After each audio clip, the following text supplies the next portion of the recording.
berdiri. Apa yang harus berdiri? Tauhid yang harus berdiri.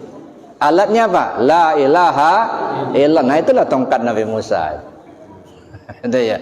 Jadi tongkat itu alat berdiri. Kalau nggak pakai tongkat nggak bisa berdiri. Yang berdiri itu apa? Tauhid. Alatnya mana? La ilaha illallah. Gunakan itu membelah laut. Laut mana? Laut dunia. Ini kan dunia lautan. Kalau Nabi Musa membelah laut, dia sudah terjepit, Pak. Di depan laut, di belakang tentara Fir'aun mengejar. Bertahan, datang tentara dibunuhnya. Mencebur masuk laut, mati juga. Di kiri jurang, di kanan jurang. Belok ke kiri, masuk jurang, mati. Belok ke kanan, masuk jurang, mati juga. Terjepit. Nah, bagaimana caranya? Allah perintahkan, pukulkan tongkat, belah laut, jadi jalan, nyeberanglah, selamat ke seberang. Nah, kita juga begitu. Kita ini ibarat Nabi Musa lah. Ibaratnya, ya, ibarat Nabi Musa. Kita terjepit di depan laut, lautan dunia. Di belakang tentara yang akan bunuh siapa? Iblis. Ini kita dikejar-kejar terus, Pak. Dikejar iblis, mau dibunuh sama iblis. Banyak yang sudah terbunuh sama iblis, tapi kita nggak ngerasa, kata. Di kiri jurang, hawa. Di kanan jurang, nafsu. Hawa dan nafsu.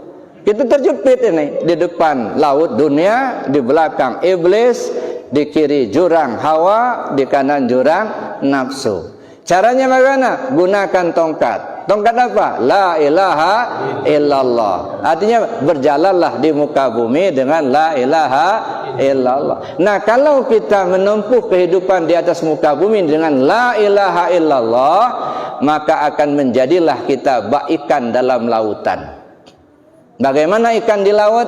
Bertahun-tahun ikan di laut yang airnya asin tapi tidak terkontaminasi dengan asinnya air laut. Kenapa ikan yang hidup di air asin kok nggak asin? Kenapa, Pak Haji? Ikan hidup di air laut yang asin kok nggak asin? Kira-kira kenapa ya? Karena hidup. Karena ikannya hidup, Pak. Coba kalau ikannya mati, semalam udah asin ya. Maka kalau orang bikin ikan asin, mati dulu ikannya baru dijadikan ikan asin. Nah, kenapa ikan hidup di air asin kok enggak asin? Karena dia hidup. Coba kalau dia mati, asin dia. Nah, begitu juga kita. Kalau hati kita hidup dengan zikir kepada Allah, insya Allah tidak akan terkontaminasi dengan dunia ini, Pak.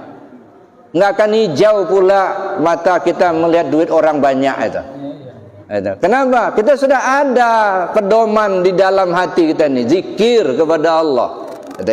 Jadi kalau hati kita terpenuh dengan zikir, insya Allah tidak akan terkontaminasi dengan dunia. Yang mau pejabat silakan saja, yang menjadi pedagang silakan saja. Insya Allah kalau dia jadi pejabat ada zikir di hatinya, insya Allah nggak akan jadi koruptor, nggak.